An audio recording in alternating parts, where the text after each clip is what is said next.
Hello, good morning friends. देखो इस part final third year में आज का जो अपना टॉपिक है वो है टिश्यू सिस्टम, ऊतक तंत्र।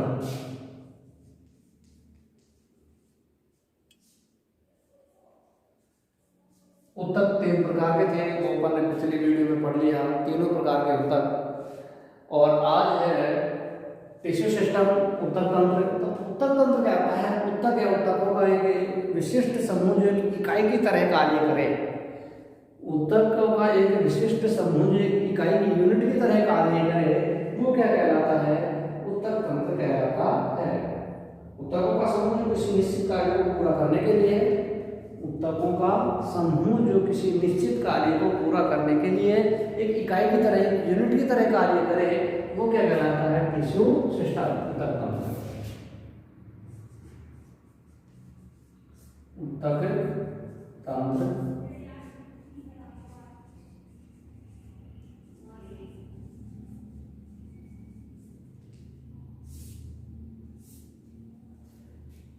ऊतक एवं ऊतकों का समूह जो किसी निश्चित कार्य को, ऊतक एवं ऊतकों का समूह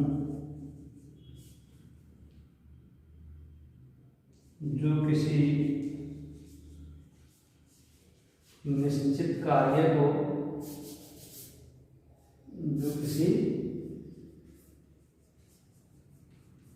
निश्चित कार्य को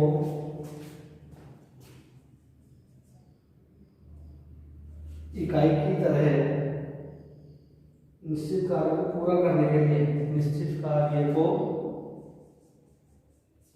पूरा करने के लिए एक इकाई की तरह, यूनिट,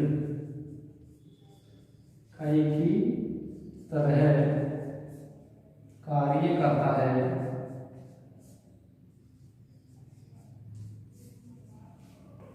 कार्य करता है, ऊतक तंत्र कहलाता है।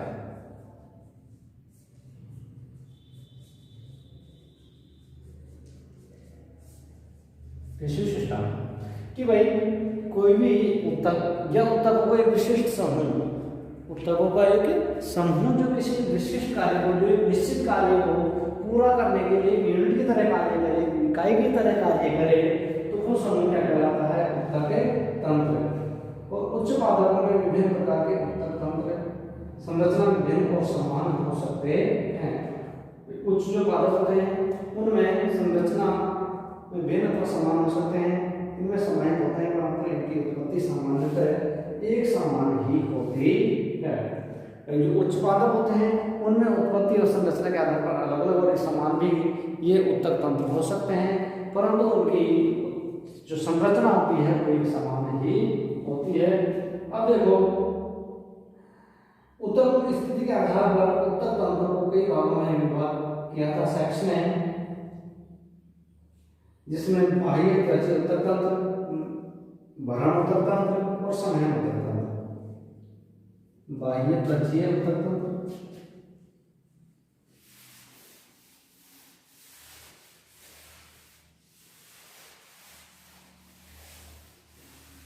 सेक्शन में ऊतकों को स्थिति के आधार पर किसने बांटा था?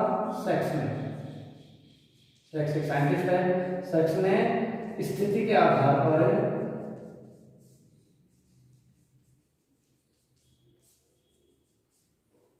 ऊतक तंत्रों को तीन भागों में बांटा।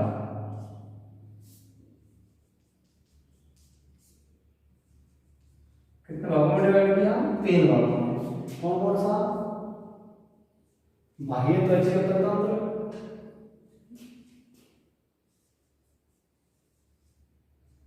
बाह्य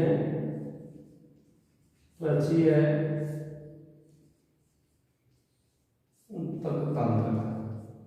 पहला तंत्र कौन सा है? बाह्य त्वचीय, बाहर की त्वचा को आवृत करने का कार्य करता है, इसको एपिडर्मिस इसमें मुख्य होती है।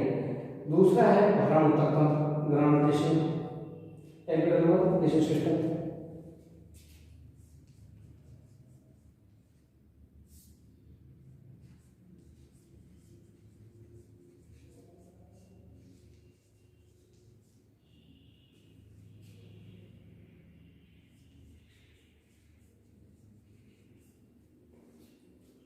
दूसरा है भरण उत्तक तंत्र,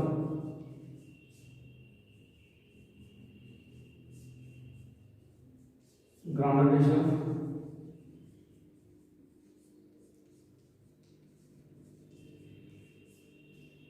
और तीसरा है संवहन उत्तक तंत्र।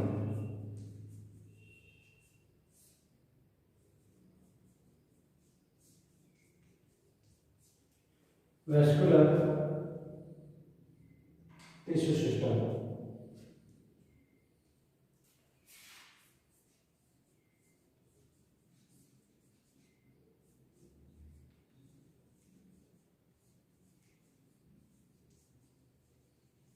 Vascular tissue system. तो ये सेक्शन है उनकी स्थिति के आधार पर, पादपों में उनकी स्थिति के आधार पर उत्तक तंत्र को, टिश्यू सिस्टम को तीन भागों में डिवाइड किया। बाह्य त्वचीय उत्तक तंत्र, एपिडर्मल टिश्यू सिस्टम, भरण उत्तक तंत्र, ग्राउंड टिश्यू सिस्टम, और तीसरा है संवहन उत्तक तंत्र, वेस्कुलर टिश्यू सिस्टम। अब देखो बाह्य त्वचीय उत्तक तंत्र कि पादपों में बाह्य त्वचा का जो आवरण करने का जो एपिडर्मिस होती है, बाह्य त्वचा जो होती है वो उन अंगों को, उत्तक तंत्रों को ढके रखने का कार्य करती है।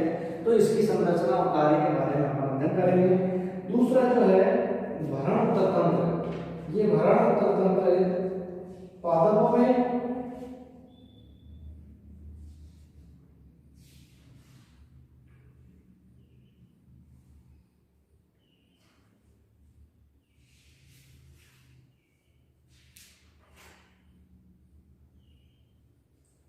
भरण उत्तक तंत्र जो होता है ये अधिसंध के नीचे परत के, नीचे की परत से लेकर पित्त तक होता है, मध्य तक ये पाया जाता है, जिसमें संवहन कूल सम्मिलित नहीं होते हैं। और संवहन कूलों के बाहर का भाग रंग या भरण उत्तक तंत्र कहलाता है।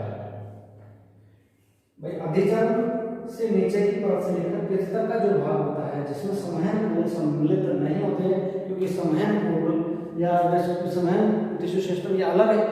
संवहन कूलों को छोड़ के और बाह्य त्वचीय उत्तक तंत्र, एपिडर्मिस से नीचे का जो पित्त तक का जो भाग है वो भरण उत्तक तंत्र कहलाता है। अब इसमें रंग भरण उत्तक तंत्र और रंध्रधारी उत्तक तंत्र, जिसमें कॉर्टेक्स, हाइपोडर्मिस, मिडिल कॉर्टेक्स, ये कई सारे भाग इसमें पाए जाते हैं। तीसरा जो उत्तक तंत्र है अपना संवहन उत्तक तंत्र। इसमें दोनों जाइलम और फ्लोएम उत्तक मिलके और संवहन उत्तक तंत्र का निर्माण करते हैं। वेस्कुलर टिश्यू सिस्टम का निर्माण करेंगे, संवहन उत्तक तंत्र का निर्माण करने में ये दो उत्तक हैं, जाइलम एंड फ्लोएम। ये जाइलम और फ्लोएम दोनों उत्तक मिलके और संवहन उत्तक तंत्र का निर्माण करेंगे। ये पादपों में विभिन्न खाद्य पदार्थों के परिवहन का कार्य करते हैं। भोज्य पदार्थ, खनिज लवण, जल और प्रकाश संश्लेषण की क्रिया के तहत जो रासायनिक पदार्थ जो बनते हैं उन पदार्थों का परिवहन करने के काम में ये आते हैं। तो अपने एक एक उत्तक तंत्र के बारे में डिटेल से पढ़ेंगे। और इसमें हमारा पहला उत्तक तंत्र है वो है बाह्य त्वचीय या अधिचर्मी उत्तक तंत्र। बाह्य त्वचीय उत्तक तंत्र।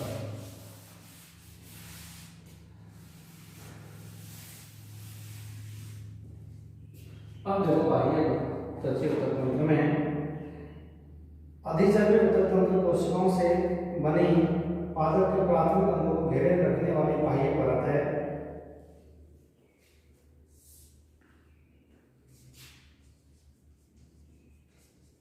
अधिचर्मी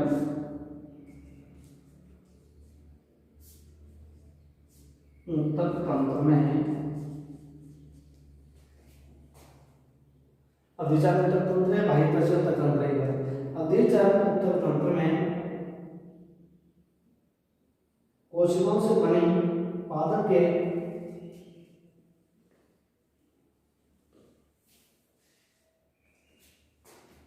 में कोशिकाओं से बनी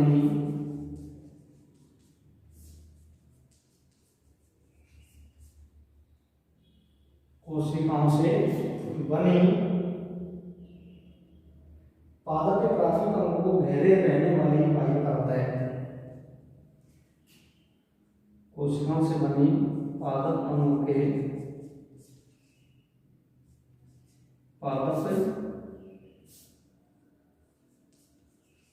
अंगों को घेरे रहने वाली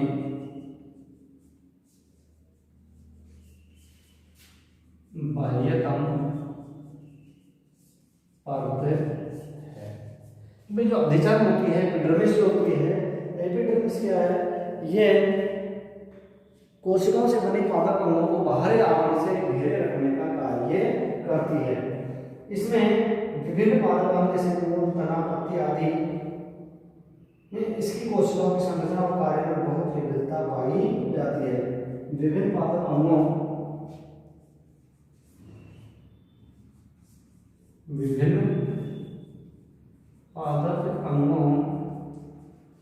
जैसे जड़, तना, पत्ती, पुष्प आदि अंगों की अधिचरण में बहुत विभिन्नता पाई जाती है।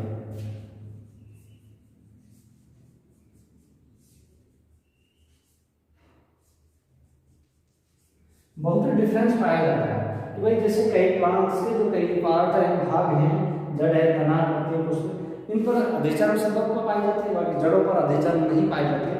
इन भागों में जो अधिचरण होती है, एपिडर्मिस जो होती है, उसकी संरचना में बहुत ही विभिन्नता पाई जाती है।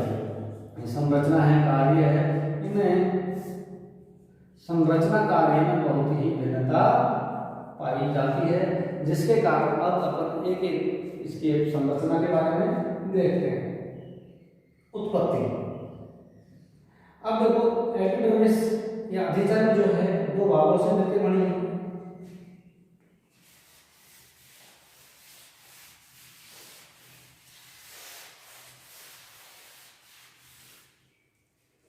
एपिडर्मिस ग्रीक भाषा के दो शब्दों से मिलकर बना है।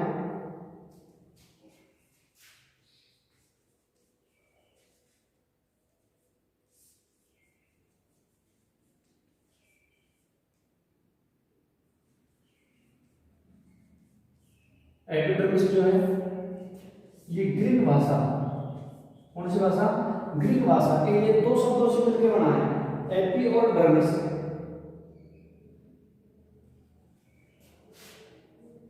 EPI, एपी, एपी का मतलब होता है ऊपर,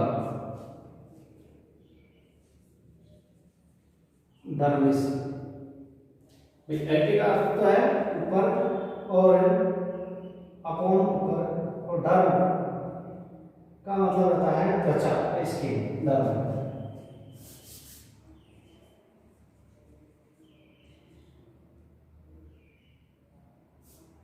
डर्म बोलते हैं, डर्म का मतलब होता है स्किन।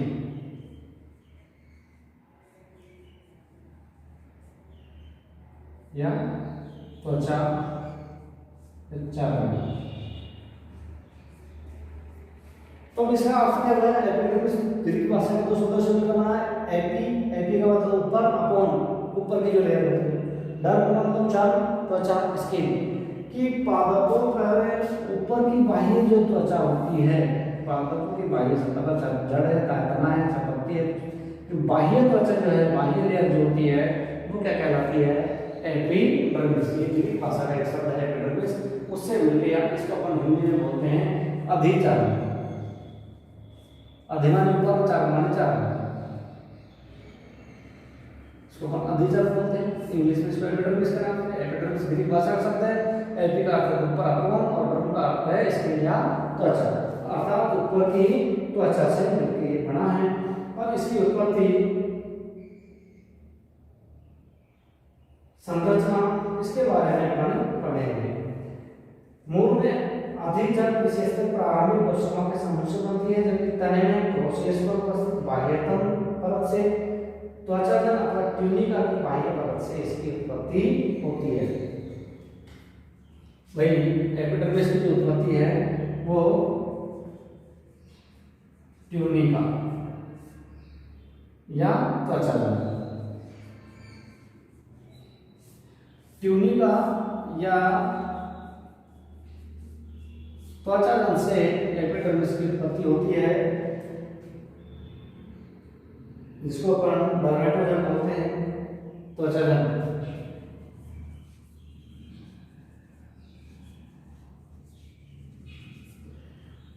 ट्यूनिका या त्वचाजन सिद्धांत है, कई सारे सिद्धांत हैं, ट्यूनिका को स्वाद और ट्यूनिका त्वचाजन, तो इन सिद्धांतों से अपन इसकी संरचना के बारे में पढ़ेंगे।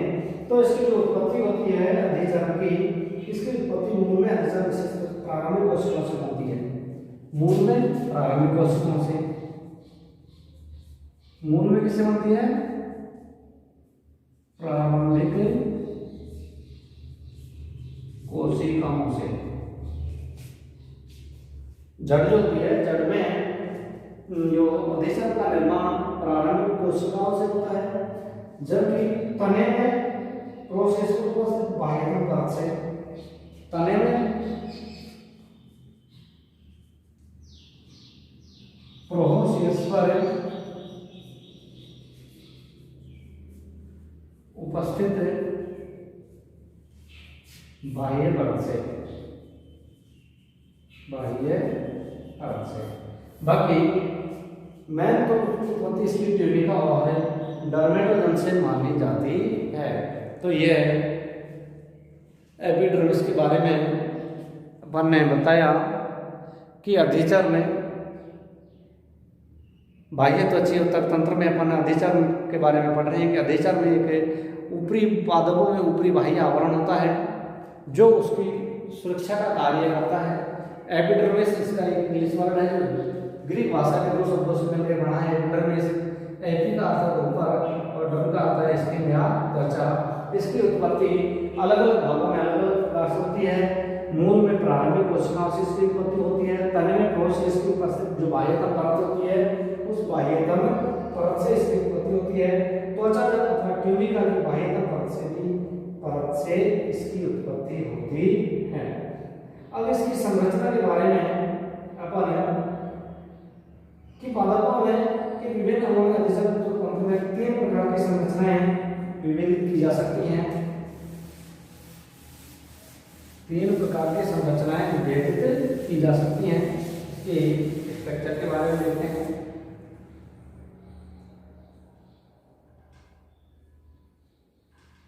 संरचना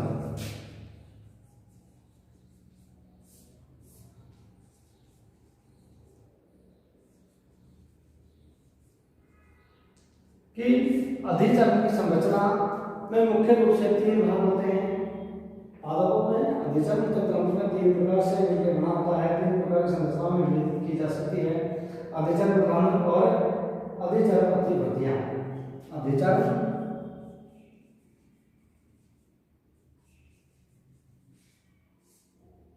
दूसरा है रंध्र और तीसरा है अधिचरण अतिवृत्तियां। अधिचरण अधिवृत्तियां।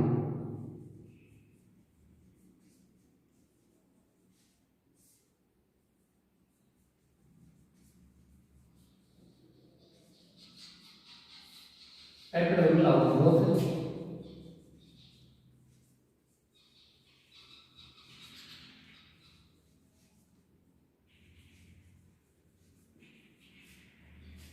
टोमेटा